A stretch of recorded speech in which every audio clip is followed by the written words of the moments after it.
Assalamualaikum warahmatullahi wabarakatuh. Nama saya Nazira Putri dari kelas 8D dan dari SMN 27 Kota Malang. Saya akan menerangkan IPS bab 3, keunggulan dan keterbatasan antar ruang, pengaruhnya terhadap sosial, ekonomi, dan budaya di Indonesia di Asia. C. Pengembangan ekonomi maritim dan antikultur di Indonesia. Apa kamu suka bermain ke pantai atau laut? Atau kamu jujur tinggal di dekat laut? Pasti menyenangkan ya, bermain dan tinggal di daerah sana. Tahukah kamu Indonesia itu merupakan negara kepulauan yang punya banyak potensi maritim atau kepulauan. Selain itu, Indonesia mempunyai tanah yang subur yang memungkinkan untuk melakukan pengembangan di bidang agrikultur. Ternyata Indonesia sangat kaya ya. Sekarang kita belajar bagaimana cara mengembangkan ekonomi kemaritiman dan agrikultur di Indonesia. Yuk. Ekonomi maritim. Ternyata ekonomi maritim dan ekonomi kelautan itu beda loh. Ekonomi kelautan adalah kegiatan ekonomi yang dilakukan di wilayah pesisir atau lautan serta di darat yang menggunakan sumber daya alam dan jasa-jasa lingkungan kelautan untuk menghasilkan barang dan jasa.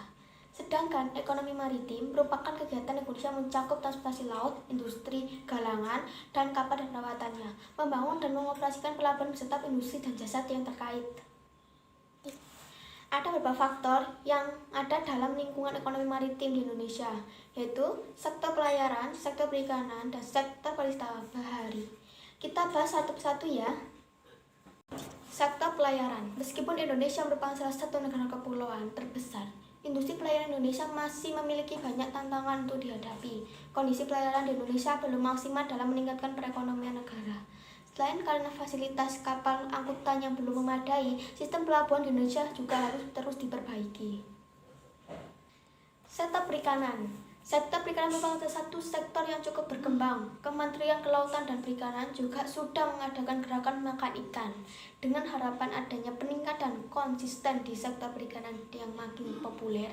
Ikan sebagai bahan makan di Indonesia.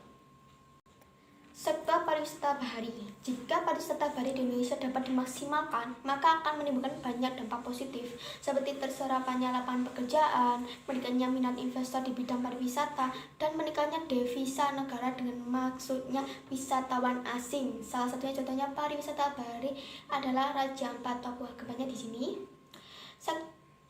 Sektor pariwisata bahari juga belum dikembangkan dengan maksimal. Semoga depannya akan bisa dikembangkan dengan maksimal ya. Wah, ternyata masih banyak yang harus dikembangkan ya. Lalu strategis dan kebijakan apa saja yang sedang dilakukan mengembangkan ekonomi maritim di Indonesia? Lihat gambar di sini ya. Ekonomi agrikultur. Apakah kamu tahu tentang ekonomi agrikultur? Ekonomi agrikultur adalah upaya meningkatkan ekonomi dengan memberdayakan sektor pertanian. Agrikultur merupakan kegiatan bermanfaat sumber daya alam yang dilakukan oleh manusia untuk menghasilkan bahan pangan, baku industri, sumber energi, atau untuk mengelola lingkungan hidup. Ekonomi agrikultur meliputi budaya tanaman, bercocok tanam atau peternakan, dan bisa juga dimanfaatkan mikroorganisme dan bioslim adalah dalam mengelola produk seperti pembuatan keju, tempe. Wah, menarik sekali. Potensi dan peran agrikultur di Indonesia. Indonesia memiliki wilayah yang subur dan beriklim tropis sehingga sangat baik dan aktivitas pertanian. Selain itu, Indonesia juga memiliki tanaman unggul seperti padi, kedelai, kacang, ubi, dan berbagai tanaman lain. Ada beberapa faktor yang mendukung ekonomi agrikultur di Indonesia. Yuk disimak. Faktor pendukung ekonomi agrikultur. 1. Keanekaragaman hayati.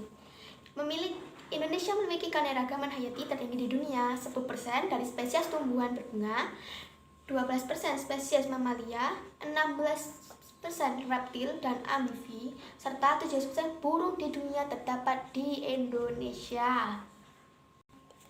Lahan pertanian. 40% dari total daratan di Indonesia berpotensi untuk dijadikan lahan pertanian. Selain itu, jumlah luasan dan sebaran hutan, sungai, rawa, dan danau, serta curah hujan yang cukup tinggi merupakan potensi yang dapat menunjang pertanian. Meskipun demikian, potensi ketersediaan lahan pertanian di Indonesia belum didapatkan secara maksimal.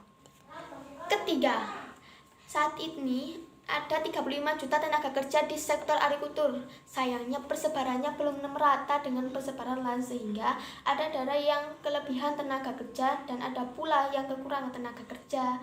Selain itu, jika kemampuan dan keterampilan tenaga kerja ditingkatkan, maka tingkat produksi juga dapat meningkat. Keempat, pasar bahan pangan hasil olahan dari sektor agrikultur memiliki potensi untuk dimanfaatkan lebih dari 230 juta orang. Jumlah konsumen bahan pangan yang sangat besar ini merupakan potensi pasar yang besar untuk sektor agrikultur. Oleh karena itu, bahan pangan hasil olahan tersebut harus terus dikembangkan gunanya maksimal potensi dasar. Sekarang, strategi pengembangan agrikultur di Indonesia supaya potensi ekonomi agrikultur Indonesia makin meningkat, berapa strategi harus dilakukan nih? Kira-kira sampai apa saja ya? Simak pada gambar nanti ya, namanya di sini. Wah, gimana nih? Sekalinya belajar tentang pengembangan ekonomi maritim dan agrikultur di Indonesia, ayo siapa yang bercita-cita menjadi ahli di bidang ekonomi agrikultur ya?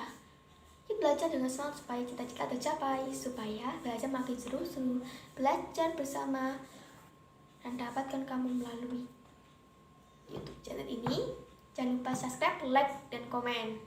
Wassalamualaikum warahmatullahi wabarakatuh. Terima kasih.